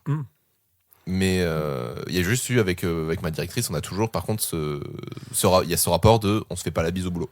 Dans le milieu de la santé, je crois qu'on s'est jamais fait Donc la en bise. dehors, si vous voyez, vous faites la bise. Ça peut nous arriver, ouais. Ok. Mais dans le boulot, il y a ce côté hiérarchie où en mode je suis la directrice et tu vois, c'est des petites barrières, mais c'est des petites barrières qui sont pas imposantes, tu vois, c'est juste. Ouais. Voilà, je suis quand même la directrice, tu tapes pas la bise à ta directrice, tu vois. Dans un autre boulot, tu te ferais pas, tu irais pas voir ton manager et tu fais. Salut mec. Salut, ça va? Alors, Kylian, tu es dans une super émission qui s'appelle Toujours dans les bons coups. Ah bon? Eh oui. Ok. Qu'est-ce que c'est pour toi un bon coup? Un bon coup, je pense que c'est comme ce que je disais juste avant par rapport à l'orgasme. C'est déjà d'avoir un partenaire ou une partenaire avec laquelle tu as pu discuter de ce que tu as envie et de ce qu'elle a envie. Donc, avoir des points communs par rapport à ça. Et être d'accord aussi avec ce qui se passe durant l'acte. Et de prendre du plaisir. Genre un bon coup, si tu prends pas un plaisir, c'est pas un bon coup. Tout simplement. Donc voilà. Mais les points communs, c'est assez intéressant. C'est vrai que moi, je me suis très vite rendu compte que si je partage pas de points communs avec quelqu'un, je vais moins kiffer le moment. Oui, bon, Léane sombre, calme-toi. Ça dépend. Mais parce que. Parce qu'après, moi, je sais que j'aime bien aussi ce côté un peu. Genre, on est. Enfin. C'est compliqué. J'aime bien discuter avec mes partenaires avant, mais ça m'est déjà arrivé de genre, on se rencontre, on se trouve genre. Attirant physiquement, tu vois, et du coup tu baises et après tu te casses et c'est sympa, tu vois. Je suis d'accord avec toi, mais il y a ce côté où tu peux avoir des points en commun sexuellement, mais des points en commun également autres que sexuellement. Oui, de ouf. Donc, mais moi ça aussi, ça m'est arrivé dans le même cas que toi, je veux dire. Mais il y a des gens avec qui je pense j'aurais jamais été pote parce que les discussions n'ont pas été intéressantes mais par contre niveau baisse c'était sympa. Et je l'ai découvert il y a pas longtemps. C'est vrai. Ouais. Et ce genre de gens que tu leur fais comprendre que c'est mort, genre, niveau pote. C'est pas rester qu'on prenne un verre. Non, je suis pas très envie de discuter avec toi. Non. Et donc et aussi ce côté où Ken avec ses potes. Les gars, ça apporte des problèmes. Ouais. Moi perso, j'ai jamais vu dans un groupe, par exemple ou autre, que si tu avais un rapport avec beaucoup plus intime avec des potes, que ça se finissait toujours bien. Genre. Bon, tu connais pas mon groupe de potes alors. Tout le monde a couché avec tout le monde, ça a tiré des embrouilles, maintenant ça va mieux, mais en tout vrai, le monde baise moi, un peu avec tout le monde. je suis pareil, en vrai, pas pareil dans mes groupes de potes Quand ça fait longtemps. T'as eu plein de. Enfin, on a une pote, une de mes ex, elle est sortie avec peut-être 5-6 personnes du groupe. Aujourd'hui, elle est maquée avec un d'eux. Et ça se passe. Enfin, il y a eu peut-être des embrouilles des moments, mais. Enfin, faut passer outre. Moi, pareil, j'ai couché avec des potes et aujourd'hui, on est potes, quoi. Enfin, en fait, c'est aussi désacraliser le côté sexuel, tu vois. Genre, c'est un mode. C'est pas un truc forcément, je dis bien forcément, unique, tu vois. Genre, t'as le droit de le faire des fois avec des gens et c'est chouette. Mais c'est pas parce qu'après t'as couché avec une autre personne que la personne d'avant, elle doit avoir le seum, elle doit être énervée, elle doit être en colère face à toi. Non, c'est juste que, oui, je fais du sexe comme ça. J'ai pris du bon temps. Ouais, voilà. C'est tout. C'est qu'il y a beaucoup aussi de côtés où quand tu as un rapport avec quelqu'un de ton groupe ou de ton cercle proche, ce côté où ne pas reparler de ce qui s'est passé, Ouais. c'est le plus gênant. Ah, moi, c'est ça que je et trouve le gênant. plus gênant pour tout le monde. Ouais. Pas que pour les deux personnes. Soit tabou, tu sais, on était bourrés et on fait genre ça s'est jamais passé. Ouais, non, c'est bon, ça c'est malaise. assumer. Surtout qu'en plus, toi, la personne, elle a été voir tout le reste du groupe en leur disant on a Ken. Et l'autre, il a été faire la même chose. Donc on est tous au courant, tu vois. Mais ils font genre que c'est jamais passé. Parlez-en. Comme ça, c'est moins gênant pour tout le monde. Je veux dire, vous avez juste Ken, hein, vous avez pas eu 3 gosses ensemble, mariés. Genre, arrêtez. Il y a un jour où j'ai fait ça sur un j'ai déjà. Et genre, j'avais pas trop discuté avec tout le monde de ce qui s'était passé. Et d'un coup, j'ai lâché j'ai déjà couché avec toutes les personnes de cette pièce. Et du coup, il y en a qu'une seule qui a pas bu. Et tout le monde, du coup, se regardait. Et genre, il y avait des gars et des meufs. Et j'étais en mode, voilà, vous faites ce que vous voulez. Non, j'avais dit, tout le monde autour de la table a déjà vu ma bite. Et tout le monde a bu. J'ai jamais vu ta Moi bite, non plus, Robin. un peu déçu. Ouais, du coup, je me sens un peu exclu de ton groupe d'amis maintenant. Non, mais c'était vraiment très drôle parce que vraiment, genre, j'étais en mode, il y avait, je crois, il y avait une ex, ma meuf, un couple de potes, des potes avec qui j'avais déjà fait des soirées où ça avait fini tout le monde à poil et puis voilà. Orgie totale. Et genre vraiment, j'ai vraiment ce moment où tout le monde s'est regardé et fait, ah putain, tous vus. Et vraiment, il y en avait qui se regardaient, c'est vrai qu'on s'est déjà vu notre bite aussi, nous deux. C'était extrêmement drôle comme situation. T'es plus ou moins pudique, tu vois, mais. Ouais, c'est sûr. Mais en fait, dans l'auberge, j'ai pas mal de gens que j'ai vu tout nu aussi. Mais en fait, nous, tu vois, on est plutôt pudiques, entre guillemets. C'est-à-dire qu'on va pas non plus être en mode ah mon dieu, un pénis, tu vois. Mais on n'est pas très exhibitionniste non plus, tu vois. Genre, on fait pas des soirées, tu vois, les soirées tout nues. Les soirées tout nues. Comment ça s'appelle les bannis, par exemple. J'aimerais vraiment faire une soirée tout nue un jour pour voir ce que ça fait quand même. J'adorerais. Petite soirée nudiste. Et après, je vais dire, j'adorais la soft pour le sexe. J'imagine le mood en fait au début. Ouais, et après tu t'habitues. Ouais, voilà. En vrai, tu t'habitues normal, mais tout nu très vite. Ouais, genre, nous, ça nous est arrivé sur un jeu, on faisait un strip 21. Je sais pas si vous voyez le jeu du 21. Si. Mais en gros, voilà. Et ça s'est fini que tout le monde était à poil. Et en fait, le plus dur, c'est que la première personne qui doit retirer son sous-vêtement. Ouais. Une fois que c'est passé, c'est fini. Après, si t'es assis, tout le monde ça passe mieux aussi. Mais on était assis au début et après, on était debout. Hein, donc, au final. Pour le plaisir des yeux, hein, ils ont été debout. Hein. Et puis, c'est tout bête. Mais même, tu vois, genre, tu dis assis, c'est plus facile. Mais une meuf, il y a toujours ce côté, la poitrine est sexualisée. Donc, du coup, il faut montrer sa poitrine. Je suis moins gênée de montrer ma poitrine que de montrer mon minou. C'est sûr. C'est plus facile après. C'est normal, mais. Dis-moi, Kylian, quelle est la dernière chose que tu as appris sur le sexe? Oh, très bonne question. Ouais. La dernière chose que j'ai appris sur le sexe. Je sais pas du tout. Oh là là. J'ai essayé de réfléchir pour les réponses pour toutes les questions, mais là, dernière chose que j'ai découvert. Bon, le point P déjà. Ouais. Oui. Mais c'est que je réfléchis. On en a quand même parlé pendant 20 minutes. Même pas forcément sur ta sexualité, ouais, juste sur ça. la sexualité en général. Je sais pas du tout. Je pense que la dernière chose, ça va être ça. Le point P, mais. En vrai, que des hétéros kiffent. Genre, je pense que ça va être vraiment ça. Ouais. Genre, que des. Ah non, c'est que des meufs hétéros ne trouvent pas attirant une tub. Ah, parce que c'est pas très joli quand même. Hein. Il y a ce côté où oui, c'est pas très joli, mais genre il y a ce côté où moi je pense que si tu as un rapport, je veux dire sexuel avec une tub, genre il y a ce côté où au moins t'es attiré quand même par par la chose. Je suis d'accord. Après moi je suis plus attirée par le corps en général, autant chez les femmes que chez les hommes. Hein. Le corps plus que par le sexe. Ok. Une bite ça me fait kiffer, tu vois, oui. mais je vais pas me dire putain elle est trop belle, non je vais la mettre dans ma bouche, tu vois, genre. Bah, jusqu'à là, je suis d'accord. Mais moi, j'ai des potes, genre, tu vas leur montrer une table, ils vont faire ah, mais c'est laid et tout. Ouais, et t'es en mode, quand waouh, même, je tu serais te pas le très prends un joli. peu partout et tu Calme-toi, oses. Genre, calme-toi, tu vois. Genre. Mais tu sais, c'est pareil avec les chats. Hein. Il y a des gens qui mettent ça. Enfin, moi, personnellement, je trouve plus pas. jolie qu'une bite, moi. Déjà, ça dépend. Lesquels Ah, non. En vrai, en fait, moi, c'est aussi. En fait, ça a été ma simple conclusion, c'est qu'il y en a des plus jolies que d'autres.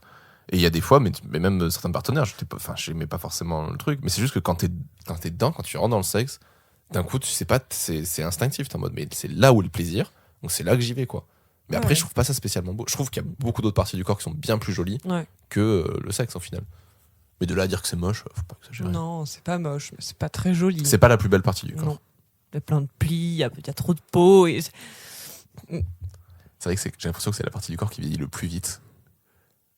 Ah, j'ai pas envie d'imaginer. Non, je veux pas imaginer ça. Vraiment, c'est sans moi là pour le coup. Putain. Bon alors dis-moi mon petit Kylian, on a un nouveau Moi. petit rituel. Oh bien joué. Attends, Je la garde pour la fin du coup. D'accord, Parce que du coup on conclut par ça. d'accord. On a un nouveau petit rituel qui est du coup le jeu de Discutons qu'on aime beaucoup ici. Merci beaucoup. Mm. Et du coup l'idée c'est que tu pioches une carte et que tu dois répondre à cette Je question. suis obligé de prendre celle du dessus. Tu prends celle que tu veux. J'ai envie de casser. Mais tu fais ce que tu veux. Hop. Casse le mood, super, on passe un bon moment. Si jamais tu veux pas répondre à une question, tu repioches une autre. Hein. Bon, ouais, parce qu'en fait, je sais même pas quoi y répondre. Donc, Ouais, vas-y, repose dans c'est surtout une. ça en fait. J'ai aucun tabou ou quoi, mais genre le côté aussi, je sais pas. Merde. Ah, en plus, là, je vois que ça parle de porno. Ça parle que de domination et de soumission, quoi. Parce que la question d'avant, c'était le même. Ouais, level. alors je crois qu'elles sont un peu dans un ordre, on n'a pas bien mélangé encore toutes les cartes. Mais c'est quoi la domination pour toi et c'est quoi la soumission également Juste, c'est quoi le petit. Pourquoi ils font des petits doigts là C'est au niveau de difficulté. Ah, ok. C'est sur un niveau de difficulté 2. D'accord. La domination, pour moi, ça va être une personne, par exemple, qui sera physiquement beaucoup présente au niveau. Ouais, genre comme on disait, par exemple, attraper le coup. Niveau prise d'initiative. Ouais, voilà. Mm. Genre le fait d'attraper, La suite de la phrase peut être très bizarre, mais parce que c'est une phrase qu'on a déjà entendue. Attraper, retourner. Genre ce côté où, ouais, présente physiquement, Mm. mais ça peut être également aussi genre présent par Mentalement rapport au... Oui, genre par rapport aux paroles. Ouais, c'est ça. Par rapport aux paroles, Psychologiquement. ouais, psychologiquement. Mm. Donc en vrai, c'est pas les mêmes moods et les mêmes délires. Faut avoir envie soit de l'un, soit de l'autre. Et après, par rapport à la soumission, ben, c'est le contraire. Donc le fait de pas prendre plus d'initiative que la personne qui est dominante. Et souvent, il y a beaucoup de personnes qui aiment bien genre, relier la soumission au fait de rien faire. Mm.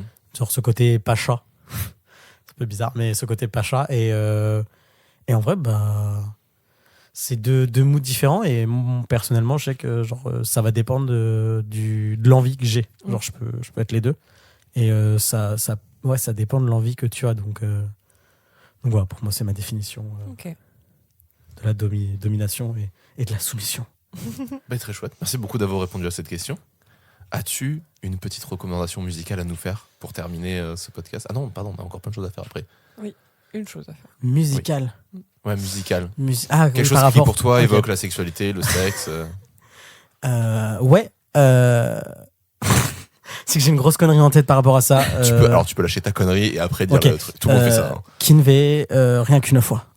Ah, j'ai cru que t'allais dire à l'horizontale. Non. Et Ouais, là, vraiment, ouais. tu me fais du mal parce J'ai que je hésité. déteste cette musique. J'ai hésité. Quand j'ai vu la question, je me suis dit, est-ce que je sors une grosse connerie? Après, non. Et après, il y en a deux en vrai au final. Je sais pas trop laquelle choisir, mais la Bah, plus connue, Tu dis les The deux. on Weeknd, verra. Ah, celle de 50 nuances degrés. Mm. C'est l'une des plus connues. pas le titre, mais. Je crois que c'est 50 quelque chose. Bah, en gros, ça. Ok. J'ai la musique en tête, mais Et sinon, c'est une française qui est sortie il n'y a pas hyper longtemps, je crois début d'année, quelque Ouais. chose comme ça, de Joker, un remix de Sensualité. ça me dit quelque Sensualité chose. de. Ouais, Vanessa j'aime. Paradis. Ouais, non, j'aime tes yeux, j'aime ton odeur, tout. Mais c'est- Ah, c'est Vanessa Ah, Paradis. je sais pas du tout, Ah, c'était c'est qui ça. avant moi, C'est donc. C'est Vanessa Paradis. Donc Ah, il y a eu du jugement là, j'ai vu. Ah, Un oui. peu, ouais. je connaissais la musique, mais je Je connaissais cherchais pas. l'inverse de OK Boomer, mais je ne le trouvais pas. Ok, enfant. OK Gen Z. Ah. Donc ouais, c'est un genre de remix un peu qu'il a fait un peu comme tous les artistes actuellement avec des anciennes musiques. Ok. Mais très slow, très sensualité. Ok. Donc c'est cool. Je suis pas un grand fan de Joker, mais je pense que C'est j'irai pas écouter. Vanessa Paradis, c'est Axel Red. C'est Sensualité de Axel Red. Oui, C'est tout ça. à fait. Je te vois de Vanessa Mais Paradis. j'ai vraiment oublié Axel Red, c'est terrible. Hein. Ouais. Est-ce Bon. que je crois qu'elle a fait que ça? Non, Non, elle elle a a fait fait d'autres trucs. Manhattan Ah ouais. Kaboul avec Renaud. Oui, c'est vrai. Pardon. En fait, elle a fait beaucoup de choses, mais je sais pas, j'ai l'impression qu'elle a moins marqué notre génération que la génération d'avant. Du coup, je sais pas, il y a un côté où il faudrait vraiment que je me réintéresse à ce que fait Axel Red, quoi. Donc Ouais. bon, bref. Une petite recommandation pour terminer, culturelle, sexuelle, un truc. Sexuel. Un numéro de plan de cul, si vous voulez. Bah écoute, le 06 80. Non, une personne pour moi qui manque de visibilité alors qu'elle en a déjà beaucoup. Beaucoup, peut-être pas, mais genre qui manque de visibilité, c'est Ben Never. Ah oui. Je veux dire, ses concepts sont incroyables. Son livre, comme tu disais tout à l'heure, Très chouette. est trop cool et ça a pu parler de virilité. En gros, parler de virilité avec mes potes, ça a été un débat autour de ça. Et je trouve ça trop cool. Et il manque pour moi, si je dois faire une petite comparaison, pour moi, il mérite la notoriété qu'actuellement Lena Situation Oui. D'accord. par rapport à ce qu'il fait. Je veux dire, il entreprend des trucs incroyables par rapport à la sexualité, par rapport au fait que de parler, en fait, juste d'ouvrir la parole. Et toutes ces tables rondes et tous ces trucs sont trop cool. Donc, si vous connaissez pas, alors je pense qu'une grosse partie connaissent. Je pense que s'ils écoutent ce podcast, ils doivent connaître. Ouais, la plupart, je pense. Allez voir, genre, je trouve ça trop cool. Genre, en plus, maintenant, ils font vraiment de trucs avec hommes et femmes. Et plus que hommes. Et je trouve ça trop cool le fait d'avoir les deux. Mais il garde un peu les deux concepts, mais c'est vrai que. En fait, c'est à la base, il faisait entre potes et entre mecs. Donc entre mecs avec les mecs et entre potes avec Maintenant, tout il y le a monde. Tartine de vie qui met. Et maintenant, il y a Tartine de vie. En fait. fait, il fait évoluer ses concepts. Et en vrai, je trouve qu'il les fait évoluer vachement bien. Ouais. Et juste, du coup, pour placer un peu le contexte, parce qu'il y a peut-être des gens qui connaissent pas Lena Situation et Ben Nevers. Quand tu dis que tu veux que Ben Nevers soit au niveau de Lena Situation prend en photo Kim Kardashian en ce moment. Voilà. Ouais. À l'époque, au moment où on parle. Festival de Cannes. Et voilà, elle bosse avec Vogue. Elle bosse voilà avec. Enfin, en gros, c'est l'une des personnes les plus influentes du monde en ce moment. Et même, je crois qu'elle a été même mise numéro 1 influenceuse par Times, possible. je crois. Ouais, elle est dans le Times. Elle était au Met Gala. Voilà, elle était au Met Ça Gala. fait grimper Je connaissais encore pas le plus, Met Gala avant qu'elle y aille. Non. Je connaissais pas du tout. Je savais pas ce que c'était. Après, j'y connais pas grand chose de la mode. Je sais pas si c'est un rapport avec la mode ou quoi, mais. Non, pas du tout. Un peu. En vrai, c'est c'est en rapport avec la mode par rapport au fait que comment les gens s'habillent. Ouais. Parce qu'il y a un surtout thème tous les ans. T'as connu en plus la pire année. Genre, Oui, c'est ce que j'ai cru comprendre. Apparemment, c'était ridicule. Enfin, Il y a bref. du potentiel pourtant, mais dommage. mais ouais, quand je disais ça, c'était surtout le fait que dès qu'elle entreprend quelque chose, parce qu'elle mérite totalement sa notoriété actuellement, je veux dire, genre, je l'aime beaucoup comme fille, mais quand je disais qu'il méritait autant, c'est que dès qu'elle fait quelque chose, il y a une communauté qui est derrière et qui va être OK avec tout ce qu'elle va faire. Et je pense que même s'il en a déjà une petite, pas mal déjà Ben Never, je pense qu'il aurait besoin d'avoir encore plus que ce qu'il a Pour avoir plus de visibilité. pour avoir plus de visibilité et travailler avec des grosses marques, même si déjà il travaille avec Red Travaille Bull, déjà avec des bons trucs, avec hein, ouais. France TV / qui a racheté son concept d'Insomnie là. Mm. C'est genre déjà des grosses marques, mais genre pour avoir encore plus de visibilité et pour ouvrir encore plus en fait la parole aux gens. Ouais, C'est complètement. surtout ça. À fond. Léane, une petite reco? Oui. Alors, j'ai regardé sur Brutix les mini-docu Sexploration. J'ai pas encore commencé. Ah, vraiment, ça vaut le coup. Il y a à peu près un kink, une pratique par épisode. Et la façon dont c'est tourné, c'est hyper esthétique. Et vraiment, j'en dis pas plus, je vous le conseille, mais c'était vraiment sympa. Il y a sur du bondage, il y a sur les orgies. Et en plus, c'est pas forcément des jeunes femmes d'une trentaine d'années. Voilà, il y a plein de tranches d'âge, il y a plein de genres, il y a plein de sexualités. C'est vraiment hyper intéressant, je vous conseille. Et je sais plus qui a fait cette série-là, Sexploration, mais il avait l'air vraiment justement de pas, comme tu dis, genre de brasser le large. Et je trouve ça assez choisir chouette. des clichés. Ouais, mais il fait un peu comme la meuf américaine là, qui fait Slutever, je sais pas si tu connais. Ça me dit quelque chose. Où elle fait un peu le même concept que Poulpe faisait aussi après dans Crac Crac, d'aller vraiment chercher les sexualités vraiment alternatives. Mais vraiment, tu vois, quand des fois on dit sexualité alternative pour parler de BDSM, non, là on cherche les gens qui font l'amour avec le sol, tu vois. Oui. Et c'est vraiment tous ces trucs-là, et c'est hyper intéressant. Il y a vraiment une démarche vraiment de chercher à comprendre pourquoi, comment ça marche, etc. Et même elle se met en scène en train d'essayer de faire ces pratiques-là des fois et tout. C'est une blonde, non? Ouais, c'est une Ouais, je vois ce qui c'est. Ouais. Et pareil, il faut que je regarde, c'est Vice Ouais. USA qui fait ça, il faut que je regarde, ça a l'air vraiment super cool. Moi, je vais vous recommander un petit podcast que mon coloc m'a recommandé il y a pas longtemps et que j'ai beaucoup aimé, qui s'appelle La dialectique du calbut-sale, qui est un hors-série sur du cœur sur la table de Binge Audio, et qui est du coup réalisé par Ovidie. Je sais pas si vous voyez qui est Ovidie. Ovidie, c'est une actrice, ancienne actrice porno, mais en fait, apparemment, elle n'a pas fait une très longue carrière. Et derrière, a fait une énorme carrière dans le documentaire et tout ce qui tourne autour du porno, du sexe. Okay. Elle a fait des séries. Elle a fait une série libre avec SML sur Arte. Elle a fait plein de documentaires, notamment Pornocratie, qui est hyper intéressant et qui parle justement de l'avènement de Pornhub, YouPorn et tout ça dans l'ère du porno. C'est hyper intéressant. C'est une meuf vraiment... je sais plus en quoi, mais bon, c'est une docteure, déjà. Et en fait, elle est vraiment hyper calée sur les sujets. Et là, du coup, elle fait un podcast très intéressant. Et je trouve notamment dans sa manière de raconter le truc, où en gros, elle vient de coucher avec un homme. Et le mec, quand il a fini de coucher avec elle, il se lève, il s'essuie la bite et il se barre en laissant les capotes sales au sol et son calbut. Et en fait, tout part de là où elle est en mode, ça aurait pu être juste un coup mauvais, comme ça m'est pu m'arriver, mais là, aujourd'hui, ça m'a énervé. Et elle part sur tout un truc. Et alors, j'avais un petit côté, au début, un peu réticent à me dire, elle est vraiment très dans l'attaque. Et en fait, par ses interviews, je trouve qu'elle arrive à remettre un certain milieu, notamment le 4e épisode. Il y a 5 épisodes, ça dure 1 heure à peu près au total.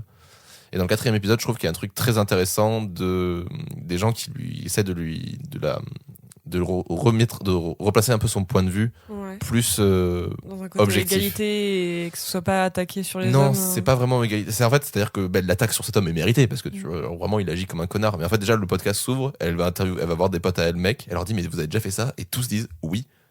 Et ils sont en mode gênés, en mode ouais, on s'est déjà barré, en fait, c'est genre comme ça.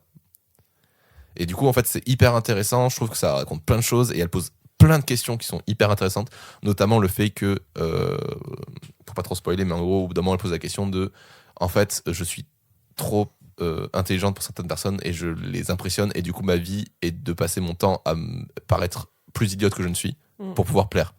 Et je trouve que toutes ces questions-là, tous ces trucs sont hyper intéressants. Ils vont interviewer une dame au bout d'un moment, c'est drôle. Genre, je pense qu'elle a genre 70, 80 ans et vraiment, elle est à fond dans la question. Et quand elle lui dit, mais vous êtes docteur, vous avez fait comment? Et tout, elle fait, j'ai dû me marier avec un homme encore plus diplômé que moi. Mais pour être bien, parce qu'en fait, tous les autres mecs l'ont rejeté. Ah oui, pour être accepté. Ouais. Pour être accepté. Et en fait, j'arrive aussi. Tu vois, genre, t'as passer pour une idiote, ça. Ouais. Parce que vraiment, il y a des rencarts. Il y a des mecs qui se prennent pas pour de la merde. Hein. Oui, c'est vrai. Et quand tu commences à parler de trucs un peu politiques, de culture, machin, ils sont genre, ah ouais, d'accord. Bon, ok. Bah baiser, du coup, c'est bon. Bah baiser, on va s'arrêter là. Hein. Voilà, ça me paraît bien. Donc du coup, voilà, la dialectique du calbut-sale, je vous recommande à fond. C'est super. Voilà, j'ai vraiment passé un super moment et je trouve ça très intéressant. Et il y a plein d'intervenants que vous connaissez déjà et qui sont très chouettes. On leur découvre dans un autre style assez intéressant. Ok, cool. Bon, merci Kylian d'être venu. Bah de rien. Pour terminer, on vous recommande bien évidemment de partager ce podcast. Évidemment. Bien évidemment, d'en parler partout. Si vous voulez être invité, de venir nous parler en DM. On répond aussi à quelques questions si vous avez juste des questions. On n'en parlera pas. Et voilà, on vous recommande d'autres podcasts d'Audiomori, donc Divine Féminine et Taisez-vous. D'aller écouter. Tous ces podcasts sont sur Audiomori. Vous pouvez les écouter partout, Spotify, Deezer, Apple Podcasts. Vous pouvez mettre 5 étoiles, vous abonner. Ça nous ferait plaisir, c'est chouette. Et on a ouvert un Tipeee aussi. Hop là. Exactement, oui, c'est vrai. C'est pas un Tipeee, pardon, c'est un Patreon. On a ouvert un Patreon sur lequel vous pouvez venir donner mensuellement quelque chose. Ce qui peut nous servir à des fois défrayer les invités ou ne serait-ce que payer à manger et à boire pour qu'on ne meure pas de chaud dans cet appart où j'ai déjà trop chaud pour une heure d'interview. En même temps, il fait 30 degrés, t'as un pull. C'est un t-shirt. À manche longue. Oui, bah écoutez. Bon, après, je suis en pull, tu peux le dire. La pluie de cette pièce, je crois.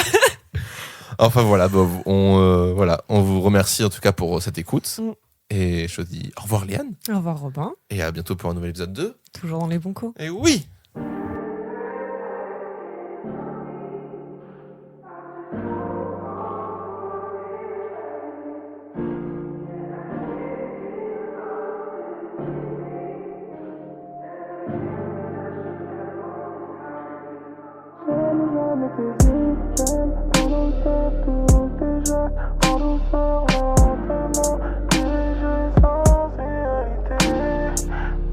Stop, un instant, j'aimerais que ce moment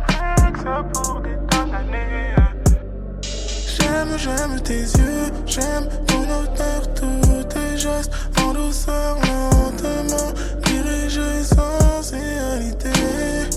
Oh, stop, un instant, j'aimerais que ces moments fixes pour des tas d'années. Ta sensualité, ouais, ok, Est-ce du désir ou de l'amour? Parce que, bébé, chaque fois que je te vois, je ne vois plus rien autour. J'ai l'impression d'être un homme différent quand tu poses tes deux mains sur mon corps. Mon bien bas fort sur mon t-shirt quand on collabore comme Jordan et Dia. J'suis ton Gucci, t'es ma Kaya. Bébé, j'ai trop traîné dehors. Les moments je passe à la salle avec ta balle de l'or.